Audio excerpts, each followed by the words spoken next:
우리 하나님 말씀 함께 보겠습니다. 누가복음 3장의 말씀입니다. 신약성경 누가복음 3장입니다. 3장 21절부터 38절까지의 말씀입니다. 누가복음 3장 21절부터 38절까지 말씀 우리 한 절씩 교독하겠습니다. 백성이 다 세례를 받을새 예수도 세례를 받으시고 기도하실 때에 하늘이 열리며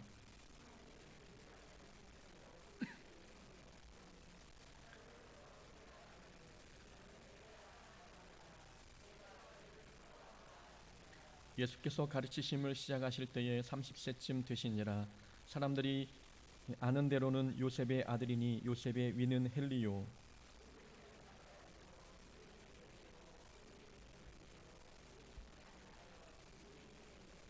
그 위는 마따디아요 그 위는 아모스요 그 위는 나오미요 그 위는 에슬리요 그 위는 낫게요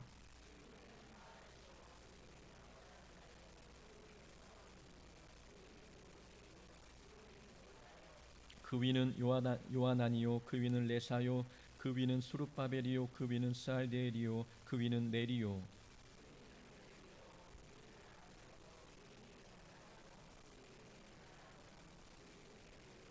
그 위는 예수요 그 위는 엘리에서요 그 위는 요림이요 그 위는 마따시요 그 위는 레위요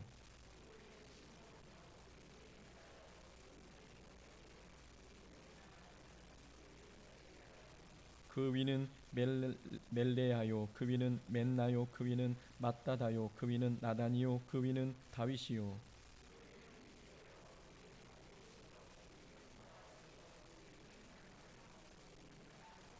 그 위는 아미나답이요 그 위는 아니요 그 위는 헤스론이요 그 위는 베레스요 그 위는 유다요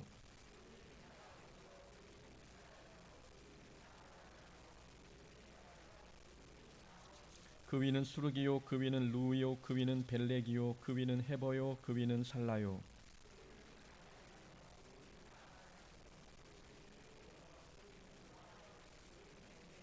그 위는 무드셀라요 그 위는 에녹이요 그 위는 야렛이요 그 위는 마할랄렐이요 그 위는 가이난이요 그 위는 셋이요 그 위는 아담이요 그 위는 하나님이시니라. 아멘. 오늘 본문을 통해서 예수도 세례를 받으시고 라는 제목으로 말씀 함께 나누겠습니다. 하나님의 일을 하려면 반드시 훈련 과정을 거쳐야 합니다. 훈련 없이 하나님의 일을 한다는 것은 본인에게도 손해이고 교인들에게도 위험한 일이지요. 군대에서 총 한 번 쏘기 위해서 사격 훈련을 수백 번 이상 합니다. 사격술 예비 훈련의 영어 약자는 PRI인데 군인들은 이 PRI를 피가 나고 알이 배기고 이가 갈리는 훈련이라고 바꿔 부릅니다. 그만큼 사격술 예비 훈련이 힘들다는 증거입니다. 총기는 목숨과 직결되기 때문에 훈련 없이 총을 쏜다는 것은 모두를 위험에 빠뜨리는 일입니다. 그래서 한 번의 사격을 위해 수백 번 반복 훈련을 합니다.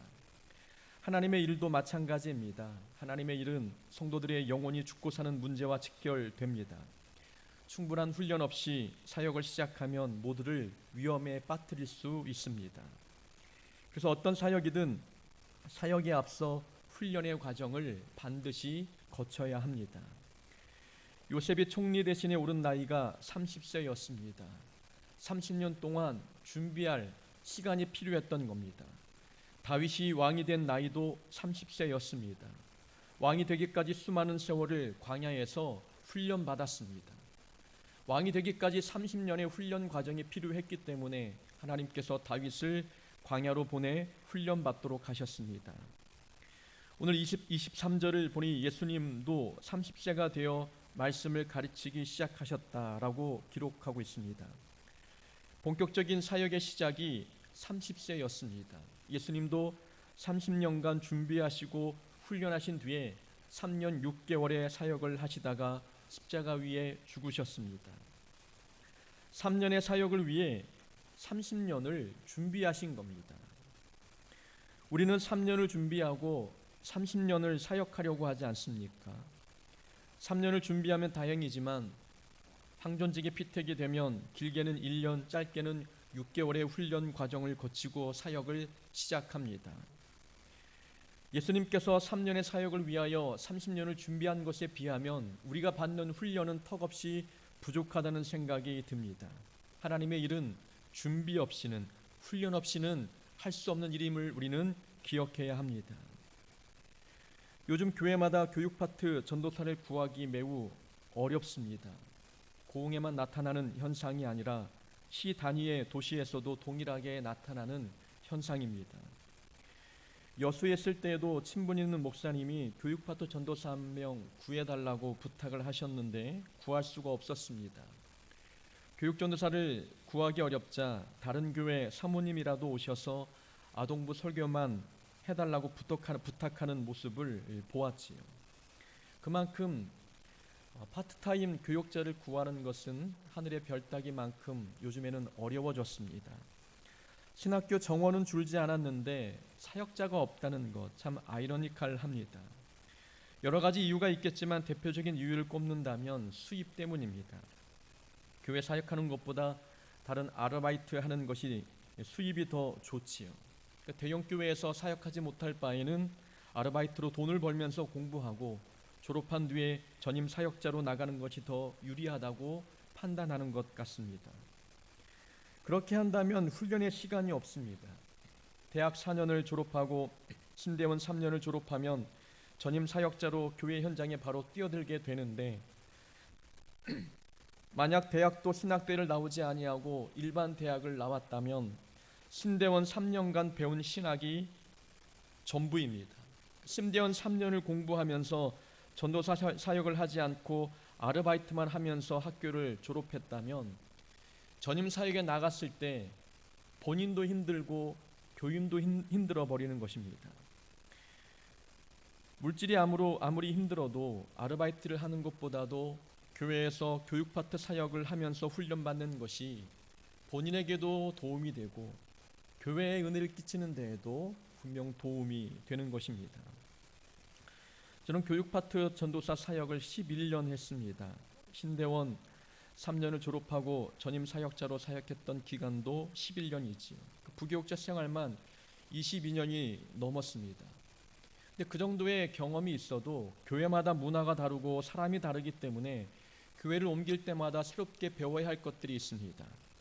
이전 교회에서는 이런 방법으로 일했더니 성공했는데 교회를 옮기고 다른 교회에 가서는 그 방법, 그 계획이 성공하지 못하는 경우들을 봅니다. 그 교회마다 훈련받아야 할 내용들이 각기 다 달랐습니다. 교회마다 성향과 색깔이 다 다르기 때문이죠. 그래서 훈련의 기간이 길면 길수록 본인에게 더 도움이 되는 것입니다. 부교육자 생활을 오랫동안 하면서 가장 많이 훈련받은 부분이 있다면 내려놓음입니다. 특별히 자존심을 내려놓는 훈련을 가장 많이 하게 됩니다. 교회 차량을 운전하다 보면은 어떤 교인은 개인 기사 부리듯 취급하는 분들도 계십니다. 교회 차량이 정해진 코스가 있는데 그대로 돌지 아니하고 당신이 가고 싶은 대로 막 인도해 가는 겁니다. 운행을 다 끝나고 돌아왔는데 본인이 개인 일 보다가 교회에서 늦게 나온 분이 계시면 그 한 분을 위해서 또 돌아야 되는 일들도 반복이 되는 것이지요. 어떤 분은 제 아내를 사모님이라 부르지 않습니다. 하은엄마라고 부르는 분도 있었습니다. 예전에는 자동차 안에 차키를 두고 문을 잠그는 일들이 종종 발생했지요. 가장 이해가 안 되는 부분은 그런 경우에 왜 자동차 보험회사에 전화를 하지 않고 저를 부르는지 그게 납득이 제일 되지 않았습니다. 제가 그 잠긴 문을 어떻게 따겠습니까? 그런데 어떻게 하다 보니까 차문을 따게 되더라고요.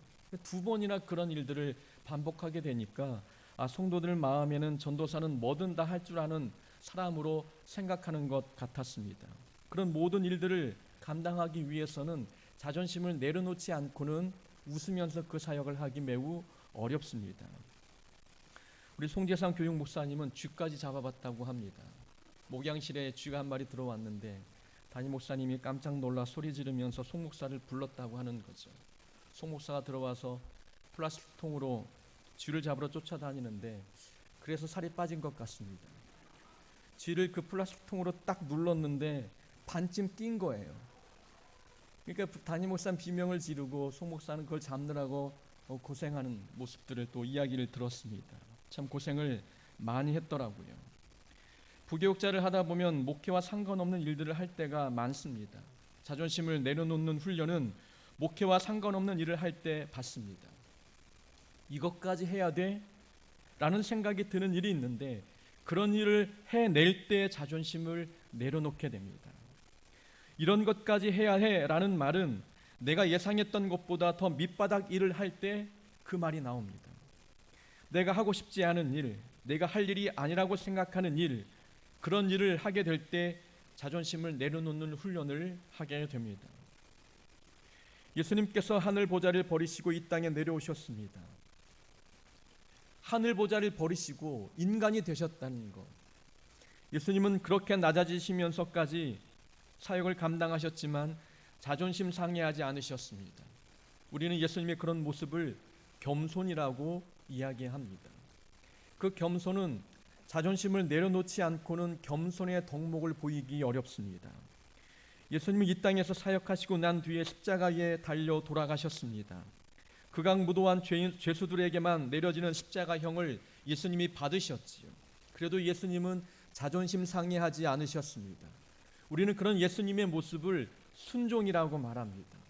순종도 자존심을 내려놓지 않고는 할 수 없는 믿음의 덕목입니다. 겸손과 순종은 자존심이 있으면 하기 어렵습니다.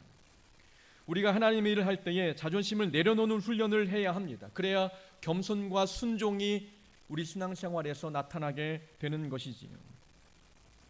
자존심이 살아있으면 자존심이 갈고리가 되어 무엇인가 다른 사람이 하는 말들이 마음에 걸릴 때가 있습니다. 그러니까 자존심이 살아있으면 상대방의 말이 괜히 거슬리게 되는 거죠. 관계가 깨어지고 사역 자체의 흥미를 잃어버리고 기쁨과 만족도 잃게 되는 일들이 벌어지게 됩니다. 신앙생활에서 제일 중요한 것은 자존심을 내려놓는 일입니다. 그리고 겸손해지고 순종하는 훈련을 우리가 할 수 있다면 우리는 하나님 앞에 사역할 준비가 되어 있는 것입니다. 충분히 성품의 훈련과 마음의 훈련을 해야 하나님이 부르시는 일에 충성을 다할 수 있는 것입니다. 자리가 주어졌다고 해서 누구나 다 그 일을 할 수는 있습니다. 그러나 열매가 다른 것이지요. 잘 훈련받은 사람이 하는 사역과 훈련 제대로 받지 못하고 그 자리에 오른 사람이 하는 그 사역의 열매는 분명 같지 않습니다. 충분히 훈련받고 주어진 자리에 충성을 다할 때 하나님이 영광 받으시고 교인들에게는 은혜를 끼칠 수 있게 되는 것입니다. 예수님이 세례를 받으러 나오셨습니다. 세례 요한이 베푼 세례는 죄사함을 받는 세례였지요. 근데 예수님은 죄가 없는 분이지 않습니까? 죄가 없는 분이신데 죄사함을 받는 세례를 받으셨습니다. 모양새가 조금 이상해 보입니다. 예수님께서 세례 요한이 베푼 세례를 받으신 데에는 두 가지 이유가 있습니다. 하나는 세례 요한의 사역을 인정해 주기 위함이었습니다. 구약 말라기부터 마태복음 사이에 400년간 하나님의 계시가 없었습니다. 이 시기를 영적 암흑기, 영적 침체기라고 불렀습니다. 그런 영적 암흑기가 지속되고 있을 때 세례 요한이 혜성처럼 등장했습니다. 기존 종교인들이 말하지 못하는 메시지를 선포했고 세례 요한이 나타날 때마다 수많은 무리가 따랐습니다. 종교 지도자들은 세례 요한의 정통성을 꼬투리 잡아 그의 사역을 부정했습니다. 누구로부터 세례 베풀 권한을 받았냐며 세례 요한의 사역을 인정하지 않았던 겁니다. 이때 예수님이 세례 요한의 사역을 지지하기 위해서 세례를 받으신 겁니다. 세례 요한의 권위는 하나님께로부터 왔음을 인정하고 있는 모습을 보여주고 있는 거죠. 세례 요한의 사역을 인정하기 위해서 예수님이 받지 않으셔도 될 세례를 받으셨습니다. 또 하나는 예수님은 흠없는 어린 양이 되어 제물이 되신다는 것이 가르쳐주기 위함이었습니다. 예수님이 이 땅에 어린 양으로 오셨고 십자가 위에서 제물이 되시겠다라는 것을 상징적으로 보여주는 장면입니다. 구약의 제사를 떠올려 보면 흠없는 어린 양에게 안수하여 그 안수한 그 어린 양을 제물로 드렸습니다. 예수님의 세례받는 장면은 구약시대의 제물이 된 흠없는 어린 양을 연상시킵니다. 예수님은 흠이 없었지만 제물이 되기 위해서 세례를 받으셨습니다. 제물 되기 위해 이 땅에 오셨다는 그 목적을 이루기 위해 세례 요한에게 세례를 받으신 것입니다. 세례를 받고 난 뒤에 성령이 비둘기같이 임했습니다. 21절에 보니까 세례를 받을새 예수도 세례를 받으시고 기도하실 때에 하늘이 열리며 성령이 비둘기 같은 형체로 그 위에 강림하시더니, 여기서 중요한 단어가 있습니다. 기도했더니, 세례를 받고 나서 기도하실 때에 하늘이 열렸다라고 말씀하고 있습니다. 마태와 마가복음에서도 예수님께서 세례 받으신 그 내용이 기록되어 있는데, 마태와 마가복음에는 세례 받고 난 뒤에 예수님이 기도하셨다라는 내용이 생략되어 있습니다. 근데 누가복음에서는 예수님이 세례 받고 난 뒤에 무태에 올라오셔서 기도하셨다. 근데 기도하시고 난 뒤에 하늘이 열리며 성령이 비둘기 형체처럼 임했다라고 말씀하고 있습니다. 누가복음의 저자 누가는 기도를 강조하고 있는 것입니다. 기도를 강조하기 위해서 예수님이 세례받은 뒤에 기도했다는 것을 기록해 놓고 있는 거죠. 누가복음 9장 18절에도 예수님께서 기도하시고 난 다음에 제자들에게 물으시는 내용이 나옵니다. 무리가 나를 누구라 하더냐. 이 질문도 마태복음에 나오지만 누가복음에서만 예수님께서 기도하시고 난 다음에 제자들에게 물으셨다는 내용이 나옵니다. 누가복음 9장 28절에도 변화산에서 예수님의 용모가 변화되었을 때, 그때도 기도하고 난 뒤였습니다. 누가복음의 저자 누가는 기도의 중요성을 강조하고 있는 겁니다. 기도가 무엇이냐? 하늘의 문을 여는 열쇠라는 것을 말씀해 주고 있는 것입니다. 400년간 영적 암흑기를 보냈습니다. 영적 암흑기라는 것은 하늘문이 닫혔다는 겁니다. 종교 지도자들이 있었지만 하나님의 음성을 듣는 자들이 없었습니다. 하늘문이 막혔던 겁니다. 그리고 막힌 그 하늘문이 예수님이 기도하실 때 열렸고 성령이 비둘기 형체처럼 강림하셨습니다. 기도는 하늘에 닫힌 문을 여는 열쇠입니다. 3년 6개월 동안 이스라엘 땅에 비가 오지 않았을 때 엘리야는 기도했습니다. 엘리야가 기도했더니 하늘문이 열리고 불이 내리고 또 비가 내렸습니다. 엘리야는 우리와 성정이 같은 사람이라고 야고보서에서 말씀하고 있습니다. 우리와 같은 사람인데 그가 하늘의 문을 열고 불과 비를 내리게 했다. 그 능력은 엘리야 자신에게 나온 것이 아니었습니다. 능력이 기도에 있다는 것을 우리에게 보여주고 있는 장면입니다. 삶의 문제가 막혔다면 우리는 기도해야 합니다. 인생길이 앞뒤에 꽉 막혀 있다면 하늘문이 열리도록 우리는 기도해야 되는 것입니다. 이스라엘 백성들이 애굽 땅에서 400년간 430년간 종살이할 때 그 고통에 못 이겨 하나님께 부르짖었습니다. 그들이 부르짖으니 하나님이 응답하셔서 모세를 그 땅에 보내주지 않으셨습니까? 부르짖음, 기도 자체가 하늘의 문을 여는 방법임을 우리에게 말씀해 주고 있습니다. 예수님은 기도하지 않으셔도 되는 분이셨습니다. 그러나 사역을 앞두고 항상 기도하셨습니다. 사역한 뒤에도 기도로 마무리하셨습니다. 우리에게 기도가 얼마나 중요한지를 가르쳐주기 위함이었던 것이지요. 우리는 사역을 맡기 전에, 시작하기 전에 기도하고 그 사역을 마치고 난 뒤에도 기도로 마무리해야 합니다. 기도는 하나님의 능력을 끌어오는 통로입니다. 막힌 하늘의 문을 여는 열쇠입니다.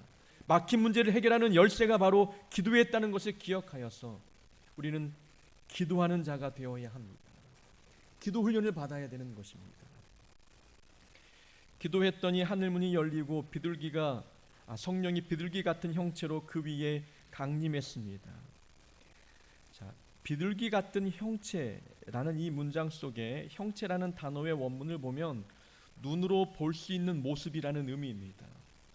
예수님 위에 임하신 성령은 목격자들이 목도할 수 있도록 가시적인 형태로 임했습니다. 눈에 보였다는 겁니다. 우리는 여기서 교훈을 얻지요. 성령이 우리에게 임했다면 모든 사람들이 목격할 수 있는 가시적인 변화로 나타나야 합니다. 성령님은 눈에 보이지 않습니다. 그러나 우리 안에 성령님이 임하셨다면 내 안에 성령님이 함께 계시다는 것을 사람들이 눈으로 볼 수 있을 만한 증거가 나타나야 합니다. 내 안에 성령님이 계심을 어떻게 합니까? 보이지 않는 성령님이 눈에 보이도록 할 수 있는 방법은 나의 언행입니다. 삶의 태도입니다. 성령이 비둘기 같은 형체로 임했다. 눈에 보이도록 임했다는 것. 성령님이 우리 안에 임하시면 내 안에 성령님이 함께 하심에 대하여 사람들이 목격할 수 있을 정도의 가시적인 변화가 내 삶에서 나타나야 합니다. 성령의 열매는 성령님이 임했다는 가시적인 증거입니다. 사랑과 희락과 화평과 오래 참음과 자비와 양선과 충성과 온유와 절제. 우리 인격에 이런 성령의 열매가 맺히고 있다면 성령님이 내 안에 임했다는 증거입니다. 눈에 보이는 가시적인 증거입니다. 용서와 화합도 성령님이 우리에게 임했다는 증거입니다. 예수님의 제자 중에 마태와 시몬이 있습니다. 마태는 세리였고 시몬은 열심당원이었습니다. 마태와 시몬은 서로 화합할 수 없는 상극의 관계였습니다. 세리라는 직업은 로마의 빌부터 동족에게 세금을 걷어 자기 배를 불리는 사람들이었습니다. 시몬은 열심당원은 무력으로 로마 식민지에서 나라와 민족을 구하겠다고 싸우는 독립운동가였습니다. 그러니 시몬 눈에 마태는 배신자였지요. 로마의 앞잡이였습니다. 그런 마태와 시몬이 예수님을 믿고 제자가 된 뒤에 공동체 생활을 했다. 이 불가능한 일이 어떻게 일어났겠습니까? 성령님이 그들 마음에 임하시니 하나님 나라가 임했고 서로를 향해서 하나 되는 모습을 보여주고 있는 겁니다. 마태는 돈주머니를 내려놓고 시몬은 칼자루를 내려놓고 서로 형제가 되었습니다. 상극이었던 자가 용서하고 화합하는 모습을 보여준 것이지요. 성령의 임재는 바로 이런 변화로 나타납니다. 사람들이 보고 저 사람 변했네, 어떻게 저런 일들이 일어났지, 이런 감탄사가 나올 수 있는 이유는 그들 안에 성령이 임했기 때문입니다. 사도행전 2장에서도 안진뱅이를 고치는 장면이 나옵니다. 나사렛 예수의 이름으로 일어나 걸으라 명령했더니 안진뱅이가 일어났습니다. 그러자 안진뱅이는 성전으로 뛰어들어가 하나님을 찬양했지요. 성령 하나님이 임재하면 못 걷는 자가 뛰는 거, 그런 변화를 말하고 있는 것이 아닙니다. 성령이 임하면 돈을 구걸하던 사람이 하나님을 찬양하는 모습으로 변화되었다는 것을 우리에게 말씀해 주고 있는 겁니다. 하나님을 모르는 자가 하나님을 예배하게 되는 현상으로 변화됩니다. 이것이 바로 성령 하나님이 임했다는 증거입니다. 우리 안에 성령 충만함이 임하면 하나님을 예배하는 사람으로 변화되게 됩니다.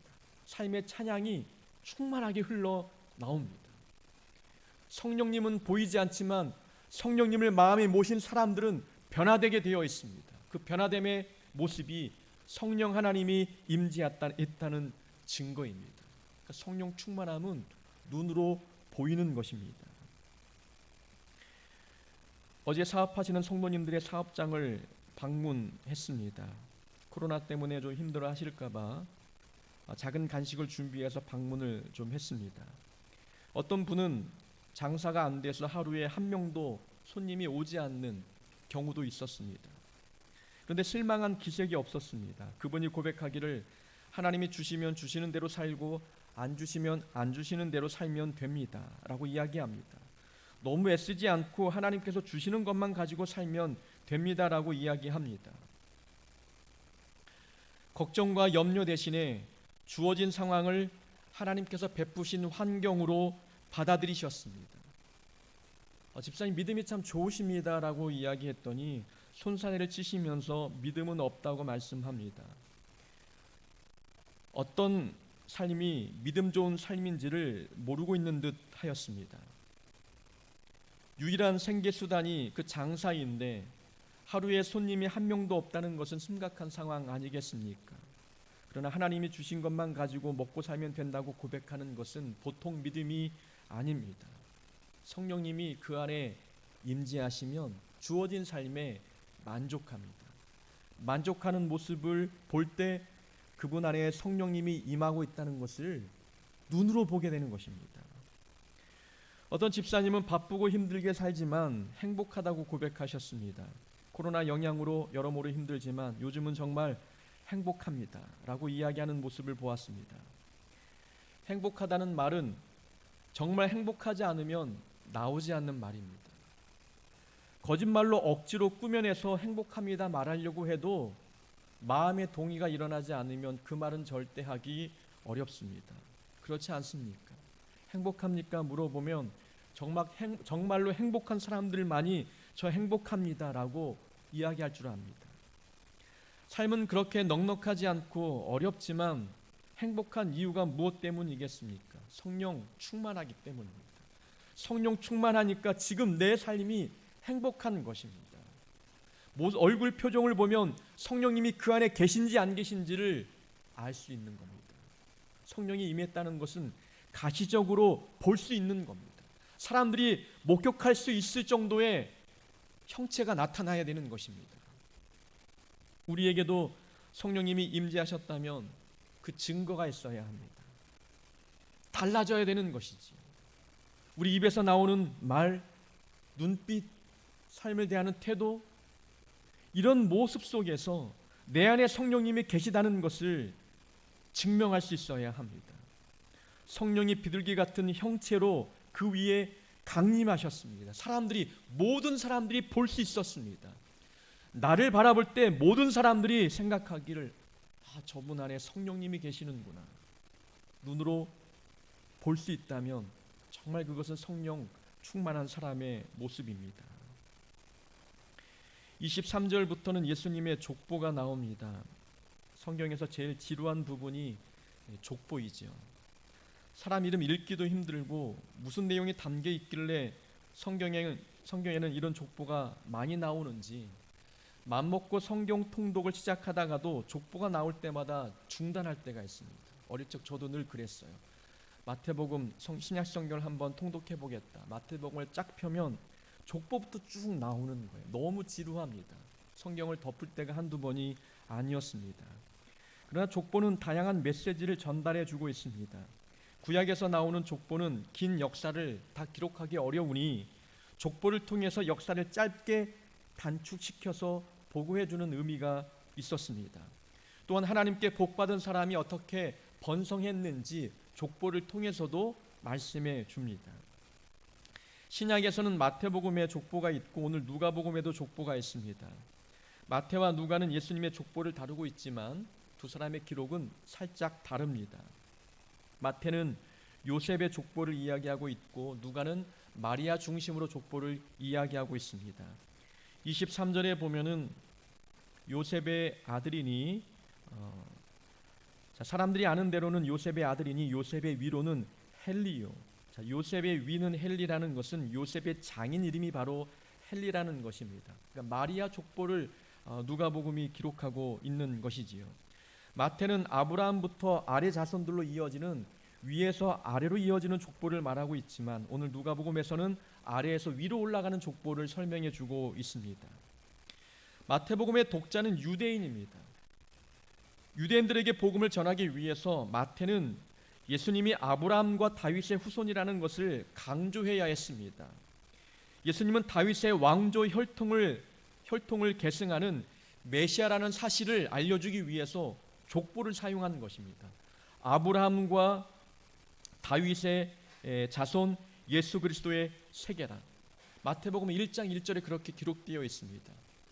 유대인들이 볼 때에 예수가 누구냐? 예수는 구약이 예언한 대로 다윗의 혈통으로 태어난 메시아임을 강조하는 겁니다. 그래서 아브라함의 후손이요 다윗의 후손이라고 정확하게 명시하고 있는 것입니다.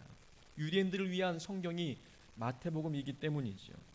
누가복음의 독자는 유대인들이 아니었습니다. 로마 관료였던 데오빌로, 로마 사람이었죠. 이방인이었습니다. 더 나아가 예수 믿는 모든 성도들이 누가복음의 독자들입니다. 사회적 약자 이방인들이 포함됩니다. 이방인들이 독자인데 아브라함과 다윗의 자손을 강조할 필요가 없었습니다. 그래서 누가의 족보를 보면 위로 올라가다가 다윗도 나오고 그 위에 올라가다가 아브라함도 나오고 아브라함에 그치지 않고 그 위에까지 올라가서 아담까지 그리고 하나님까지 올라가고 있는 모습을 보여주고 있습니다. 우리는 아브라함과 다윗의 자손이 아니라 아담의 자손이라는 겁니다. 모든 사람이 하나님의 자녀임을 강조하고 있는 겁니다. 아담 한 사람의 불순종으로 모든 인류가 죄에 빠졌는데 두 번째 아담으로 오신 예수님께서 순종함으로 죄에 빠진 모든 인류를 구원하신다는 것을 가르쳐주고 있습니다. 누가복음의 족보는 예수님은 모든 인류를 구원하기 위해서 오셨다는 것을 강조하고 있는 겁니다. 유대인만 구원받는 것이 아니라 예수 믿으면 신분과 혈통을 넘어서서 아담의 후손이라면 누구나 다 구원받을 수 있다라는 것을 말씀해 주고 있습니다. 이방인들이 누가복음을 읽을 때 얼마나 은혜롭겠습니까? 따지고 보니까 우리 모두는 아담의 후손들이었습니다. 우리 모두는 다 형제 자매들이었습니다. 유대인들은 우리를 차별하고 우리를 멸시하고 괄시했지만 성경을 보니까 하나님은 우리를 모두 하나님의 자녀로 인정하고 계셨습니다. 얼마나 은혜로운 족보 이야기이겠습니까? 예수님의 구원은 유대인에게만 주어지는 것이 아니었습니다. 차별 없이 구별 없이 모든 사람들에게 임하는 것이 예수님의 구원이었습니다. 누가복음은 독자를 배려하여서 아담까지 족보를 언급하면서 우리 모두가 구원받을 수 있는 대상임을 명시하고 있습니다. 호주에 살 때 비자 연장하기 위해서 이민국에 가면 어떤 나라 사람이냐에 따라서 대우가 달라집니다. 나라마다 등급이 정해져 있습니다. 1등급 국가에 속한 사람은 비자 심사가 그렇게 까다롭지 않습니다. 3등급 국가 사람들은 비자 받기가 굉장히 어렵지요. 제가 호주에 갈 때만 해도 한국은 2등급이었다가 나중에 3등급으로 떨어졌습니다. 2등급이면은 관광 비자로 들어갔다가 현지에서 학생 비자로 바꿀 수가 있었습니다. 근데 3등급이 되면 그 방법이 통하지 않지요. 3등급 국가는 한국에서 한국 비자를 받고 와야 하고 호주 안에서도 비자를 연장하기 위해서는 2번 이상은 되지 않았습니다. 2번 이상 연장하려면 한국에 돌아가서 다시 심사를 받고 호주로 가야 되는 것이었지요. 등급을 나눈 이유는 자신의 나라에 도움이 되는 그런 나라의 사람은 계속 머물게 하고 별로 도움이 될 것 같지 않은 나라의 사람들은 빨리 돌아가도록 하기 위한 방법이었습니다. 차별하는 거지요. 3등급에 속하면 백인이 심사하지 않습니다. 중동 계열의 사람들이 거만한 포즈로 앉아서 3등급에 속한 나라의 그 사람들의 비자를 심사하는 겁니다. 차별이 이만저만이 아닌 거지요. 만약 하나님께서 우리를 피부색이나 혈통과 같은 외적 조건에 따라 등급을 매기며 구원의 조건을 달리한다면 어떻겠습니까? 유대인들은 무조건 구원받게 하시고 이방인은 구원받기 위해서 정해진 헌금 액수를 채우거나 봉사 시간을 채워야 한다면 그것이 하나님의 은혜라고 말할 수 있겠습니까? 예수님은 온 인류를 구원하기 위해 십자가 위에 죽으셨습니다. 구원은 십자가만으로 충분합니다. 이방인이나 사회적 약자도 십자가만으로 충분히 구원받을 수 있습니다. 십자가 말고 구원받는데 다른 조건이 더 필요하다면, 우리가 이방인이라는 이유 때문에 다른 구원받는 조건이 더 필요하다면 예수님의 구원 능력이 부족하다는 말 아니겠습니까?